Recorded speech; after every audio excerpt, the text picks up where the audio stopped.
So in this video, I want to talk about a very advanced technique that I learned in film school that I now use almost every time I cut long, complex projects. It's called bussing. And so today we're going to talk about that concept of bussing, how it works, what it does, all that stuff. And I wanted to make this video specifically because when I learned this, I felt like I could do anything with editing. It boosts my confidence. And if there's anything about sound design, it's just being confident going into the project that you're gonna get a good output. Knowing some of the technical stuff made me confident in my creative skills. I know it's kind of weird, it's like how do they connect, but they do. We're gonna talk about bussing, and it's really important to know that before you start bussing, you need to have a picture lock. So that's what we're gonna talk about right now. By now, you should be at, if not, then close to a picture lock. Picture lock is when all changes to the actual editing of video clips on the timeline have been approved and locked, meaning no more changes to the video on the timeline. That's it, you're done. Picture lock is a stage that all editors wish to achieve, because once you're locked, you can move into the fun shit like sound design, VFX, color, and all that stuff. If you're second guessing yourself right now, I would go back through and make your adjustments, but it is kind of a big deal to be locked before you continue. A picture lock happens before the sound design process, because if for some reason you want to change the visual edit, you would have to resync every piece of audio down the timeline, which is a pain in the ass, and it's going to piss a lot of people off and waste time. But that's why we're going through this process on a much smaller scale, like a 30-second commercial, so you're able to see how things operate in a more condensed fashion.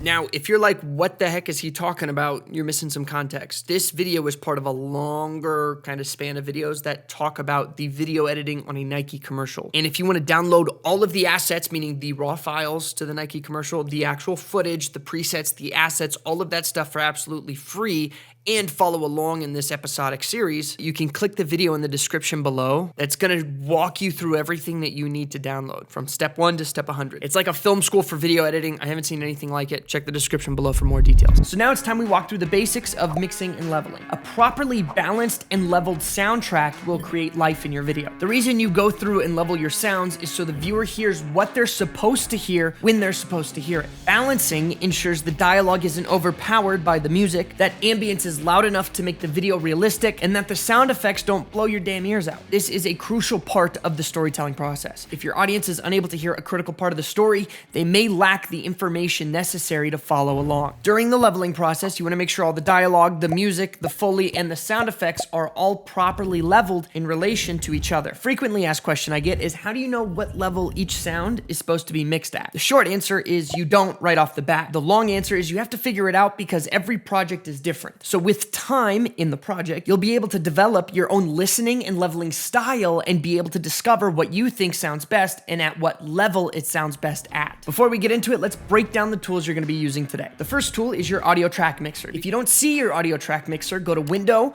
Workspaces, Audio.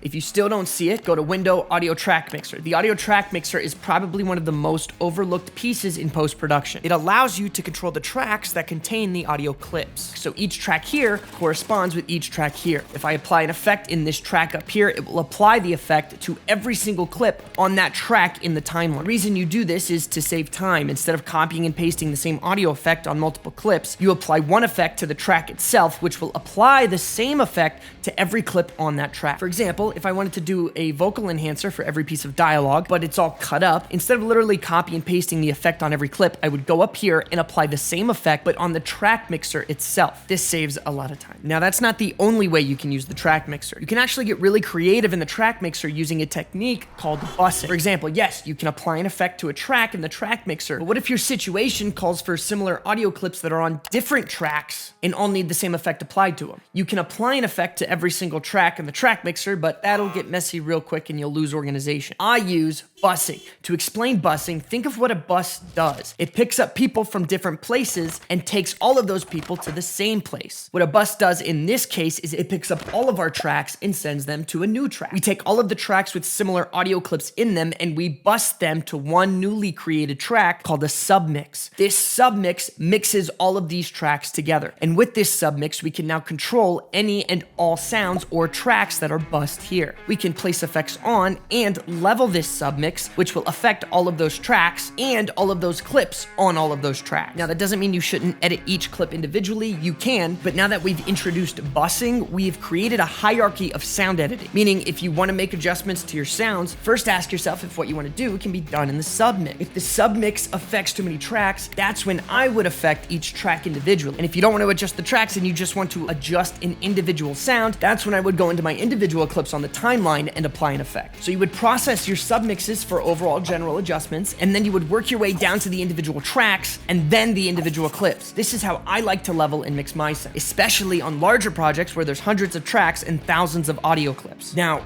this can be a very confusing part, and it can be tough to understand, especially if it's your first time. But the way to understand it and really comprehend it is to do it. So I recommend you take all this info and put it into play. Now, the second tool we'll be paying attention to is our audio meter. Now, you should be familiar with this because we did do a quick and dirty compression, but what's gonna give you a more accurate reading of this meter is your listening level. I know I talked about this already, but a while ago in stage 1 of the sound design process, we set our listening level. Whatever that level was, we have to make sure we are still listening at that same output on our system. When reading the audio meter, we want to make sure we can identify this yellow line. This yellow line will show you the peak of your audio at a certain point. Wherever that yellow line sits is where your peak is. Again, I try to prevent this yellow line, my peaks, from going above -1, because above -1 is 0, and at 0 you're clipping, which we do not want to do. Now, a lot of people are going to give you their proper levels to mix at. In my opinion, there's not really a proper level that works best on every single project. A lot of my audio editing is based on what sounds good to me, and what sounds good to me is what's comfortable to my ears.